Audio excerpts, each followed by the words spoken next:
Voilà, parfait. Oui, donc, avant de... Je vais commencer par également une série et un premier épisode. Et je vais vous parler des gabarits. Alors ça va être assez court, je pense qu'on a un quart d'heure, 20 minutes max, j'ai terminé. Les gabarits de famille. Non, c'est bon. Donc, épisode 1, niveau débutant. Et normalement, si vous revenez dans 5 ou 6 l'IRUG, eh bien, je vous montrerai comment on paramètre des panneaux courbes en famille, en fait, dans des panneaux de Murillo, parce que c'est effectivement un peu sioux, ça. Voilà. Alors, les formules utilisées, c'est quand même des formules que tout le monde a appris au collège. Hein. Donc, c'est pas si sioux que ça, il faut juste s'en rappeler. Alors, les gabarits de famille, commençons par la base, c'est le tout premier épisode. Voilà, alors préambule, mais bon, toutes les familles dans Revit, vous commencez à le savoir. Christophe vous l'a expliqué dans les MEP. Voilà. Et le grand avantage de Revit, c'est qu'on n'a pas besoin de programmer, même si Dynamo peut parfois aider dans la création de familles et puis dans de nombres très importants de familles. Et pas nécessaire de programmer, effectivement, contrairement à d'autres, je l'ai mis en tout petit. Alors, à votre avis, est-ce que les familles de Revit existent depuis toujours, en fait, dans Revit? Les familles comme on l'entend, les familles externes. Non, effectivement, mais ça existe depuis très longtemps, en fait, quand même. Et alors, il y a un petit doute, j'hésite, là, je discutais avec des amis, là, et bon, moi, je pense que c'est apparu en 2002.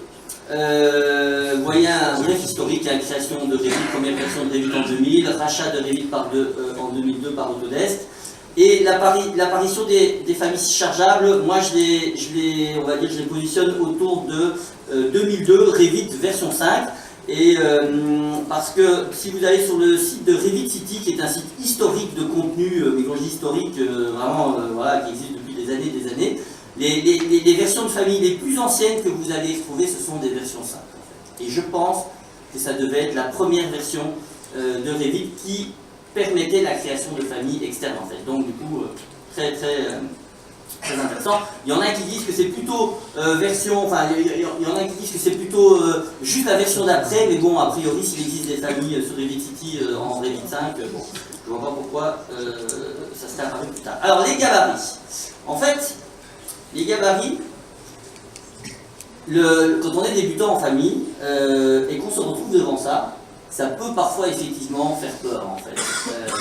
Et là, il faut passer par ça pour arriver à des résultats comme vous avez vu, des familles extrêmement complexes. Et il faut pouvoir comprendre tout ce qu'il y a là. Il y a environ une centaine de gabarits de familles, un peu plus d'une centaine.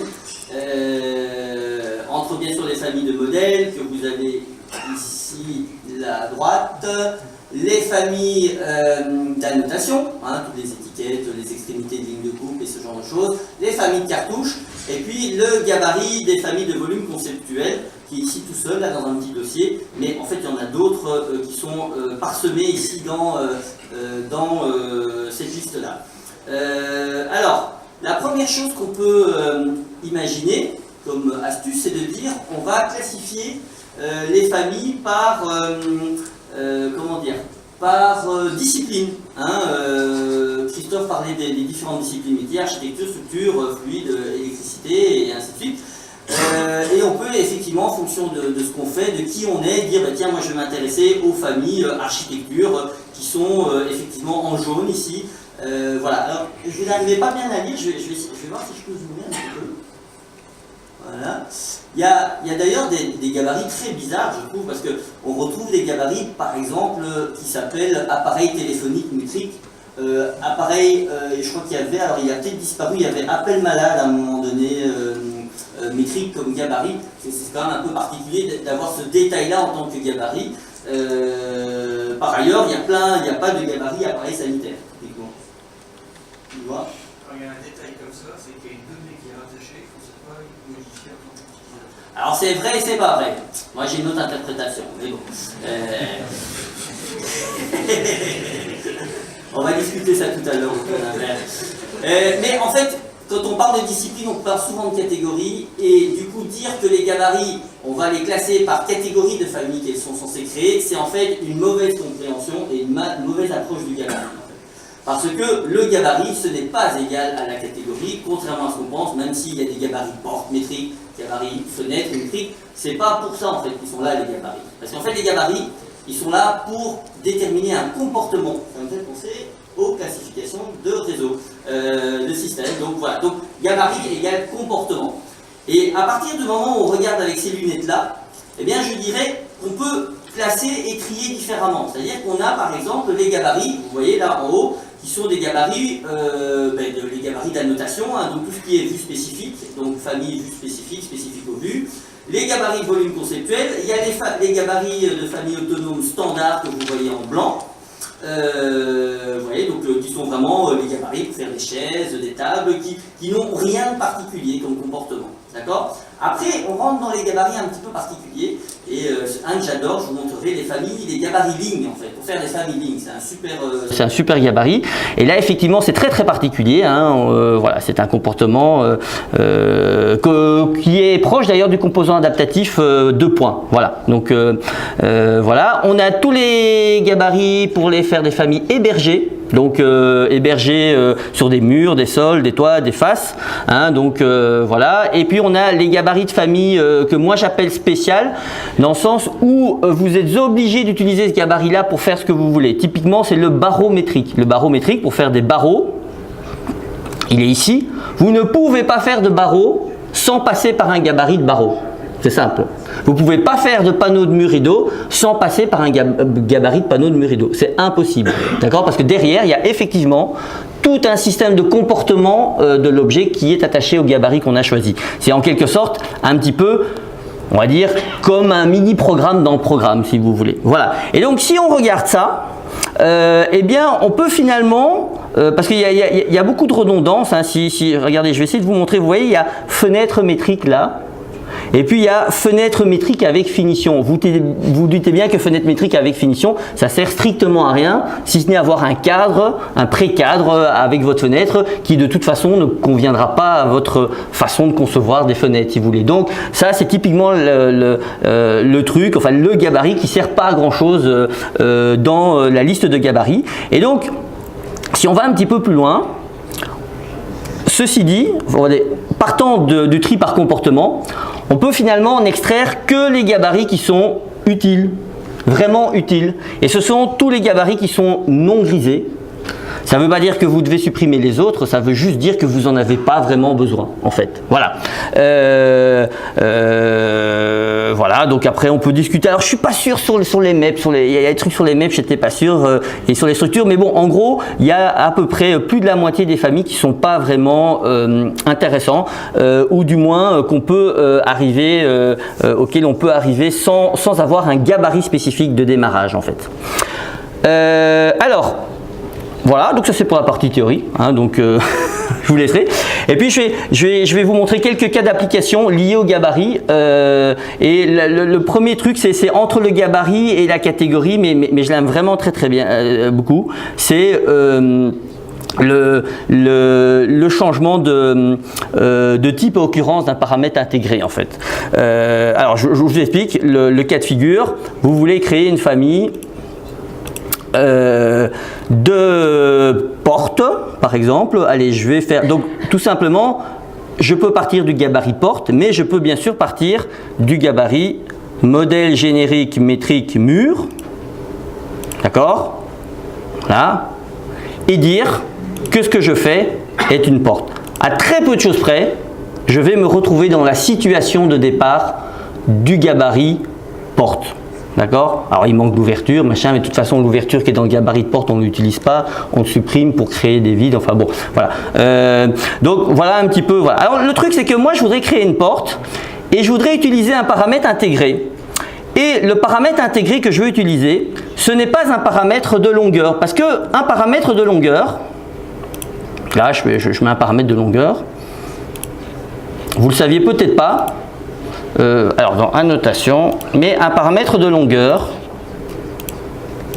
voilà, je vais l'associer à la largeur par exemple, et bien même si vous savez que largeur c'est un paramètre intégré de Revit de la catégorie porte. C'est-à-dire qu'en gros, si je sélectionne ici mon paramètre largeur et que je vais dans les propriétés, vous voyez, il est marqué paramètres intégrés, hein, built-in hein, en anglais, et vous voyez que je peux rien faire. J'aimerais bien peut-être l'avoir en occurrence, mais je peux pas. Voilà, il est tout grisé. En fait, si c'est un paramètre de longueur, il suffit que je sélectionne ma cote et que je lui dise ici dans l'option que c'est un paramètre d'occurrence, tout simplement. Et maintenant, mon paramètre intégré, vous le voyez, est devenu en occurrence.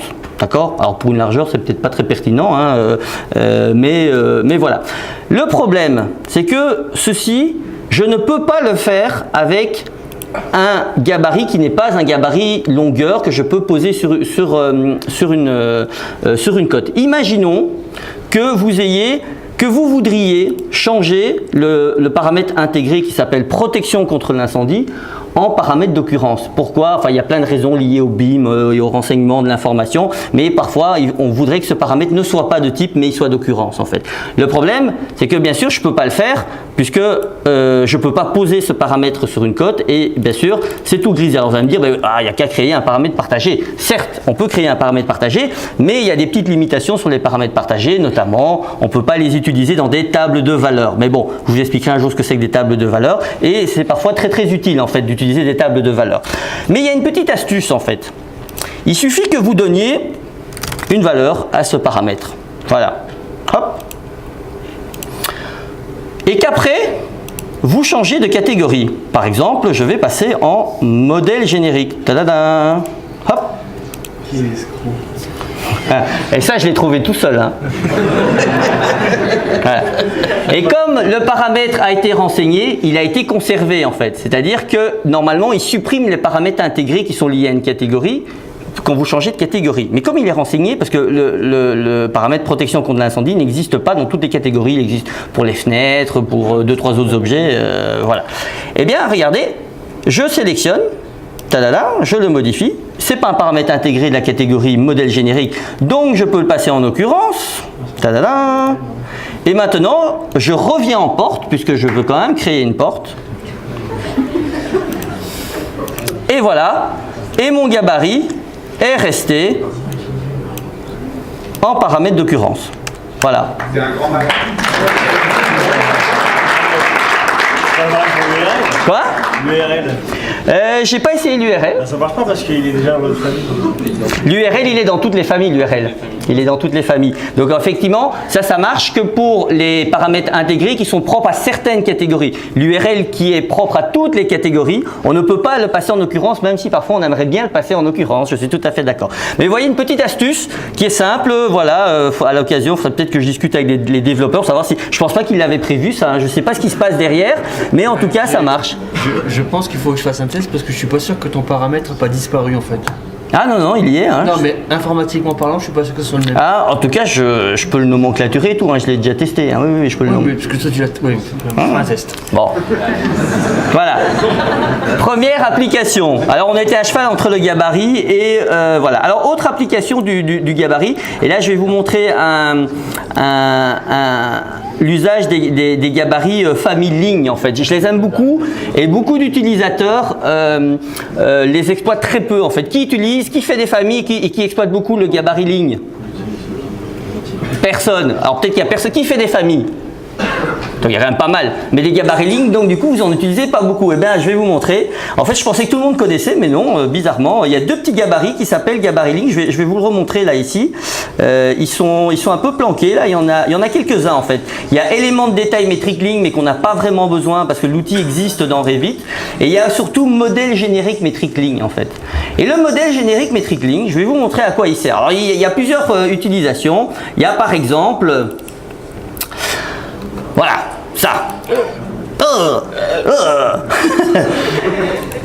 Comment faire du réseau qui, vous savez, ça c'est un élément de détail métrique ligne en fait hein, que j'ai utilisé et c'est pour faire ça. Voilà, hop, tax.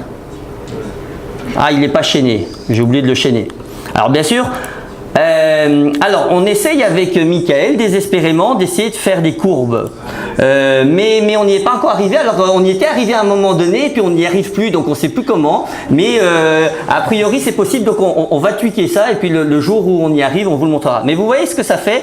En fait, tout simplement, ça crée un objet qui suit le tracé de vos 2 points qui symbolisent la ligne que vous utilisez. Alors, bien sûr, on peut l'utiliser également pour de la géométrie 3D, comme ceci. Ceci est un modèle générique métrique ligne.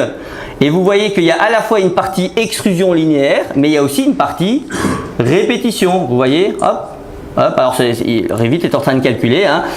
Voilà, voilà. Alors bien sûr, n'espérez pas qu'il vous fasse le raccord et la coupe d'onglet, hein. Ça c'est pas possible, hein. Ça, voilà. Mais vous voyez, typiquement, on peut l'utiliser quand vous avez des systèmes d'étagères. Bien sûr, ce genre de choses, là, vous voyez des choses qui s'extrudent le long d'un chemin. Et moi, j'ai un truc que j'adore, c'est ce petit outil-là que j'utilise quand j'ai pas envie de modéliser un load au-delà de 200, parce que je suis un fainéant, et que les bavettes, je les fais en niveau de détail. Et eh bien, j'ai ma petite astuce ici. Hop, tax. Vous voyez là, je vais mettre une petite couvertine. Hop.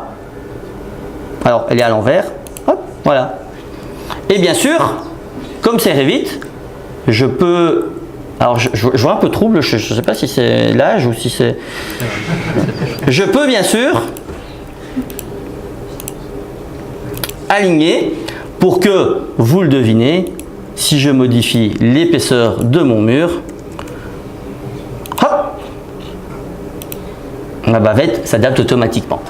Voilà un usage que je trouve très sympa. Il est dans mon bouquin, hein, voilà. Vous y trouverez. C'est pas si simple que ça en fait, hein, parce que pour maintenir le parallélisme des 2 couches et tout ça, c'est aussi un peu sioux en fait. Non, il est en 2D. Là, c'est un élément de détail. Oh, mais oui, non, mais moi, je suis concepteur, moi. Je fais pas d'exécution. Attention, moi le chantier, ça m'intéresse pas. Non, c'est faux, hein, c'est pour blaguer hein, que je dis ça. Ça m'intéresse beaucoup. Mais là, voilà, voilà une petite astuce. Un dernier truc qui est rigolo, c'est le gabarit de cartouche en fait, parce que en fait la création de cartouches, et puis après je m'arrêterai là. Si vous faites dans Revit les cartouches, vous avez en fait Revit vous donne un cartouche par dimension, mais en fait bien sûr l'idée c'est de faire bien sûr un cartouche paramétrique, d'accord? Vous avez tous essayé, c'est un cartouche, voilà. Mais il y a une petite difficulté. C'est que, je ne sais pas si vous l'avez remarqué, et ça aussi c'est un truc que j'ai trouvé tout seul comme un grand il y a des années, ça, voilà, je l'avais partagé sur, pas le forum Autodesk Revit parce qu'il n'existait pas encore, c'était le forum OG à l'époque. Si ceci, j'en fais un paramètre, bien sûr largeur, voilà, et que je change la largeur, regardez bien par où la largeur va se déplacer. Ouais, c'est chiant. Voilà, et c'est super embêtant. Pourquoi? Parce que chez nous, le cartouche il est fixé là, il est figé à cet endroit-là. C'est compliqué, il faut faire des groupes, des gna-gna, enfin bon, pour paramétrer, pour que voilà. Et en fait, moi ça m'avait embêté et c'est vraiment bizarre parce que même, alors je reviens en arrière, même si vous dites, je suis un super bon, je vais le punaiser comme ça, il va me le tirer dans l'autre sens. Hein? Eh bien non. Parce que c'est lié au gabarit en fait. Parce que cette ligne-là, c'est une ligne très spéciale, c'est une ligne de cartouche en fait, et elle est faite pour ça. Et si je reviens à 300, voilà. Vous voyez, c'est toujours ce côté-là qui se déplace. C'est bizarre quand même, pourtant je l'ai verrouillé, je l'ai cadenassé, enfin je l'ai punaisé. En fait, il y a un truc tout simple. Il suffit de prendre votre ligne et de la basculer de l'autre côté en fait. Alors je peux pas parce qu'elle est punaisée, excusez-moi. Il suffit de prendre votre ligne et vous la basculer de l'autre côté. Vous allez me dire, c'est bizarre quand même. Bah oui, regardez. Tada! Voilà, et votre cartouche, il peut être là, super facile. Voilà, donc c'est un petit truc tout con, pareil, ça fait 10 ou 12 ans que j'avais trouvé cette astuce-là, parce que ça m'embêtait en fait, effectivement, comme tout le monde. Alors, on peut faire des familles imbriquées, machin, mais c'est un peu compliqué, notamment avec les annotations, ça marche pas bien, enfin bon, voilà. Et donc, l'astuce, vous prenez votre ligne, vous la basculez de l'autre côté, et après, elle part de l'autre côté, en fait. Voilà, j'ai fini pour les gabarits, j'ai tenu un peu plus d'1 quart d'heure, donc c'est pas mal. Et donc, voilà, pour ma petite présentation.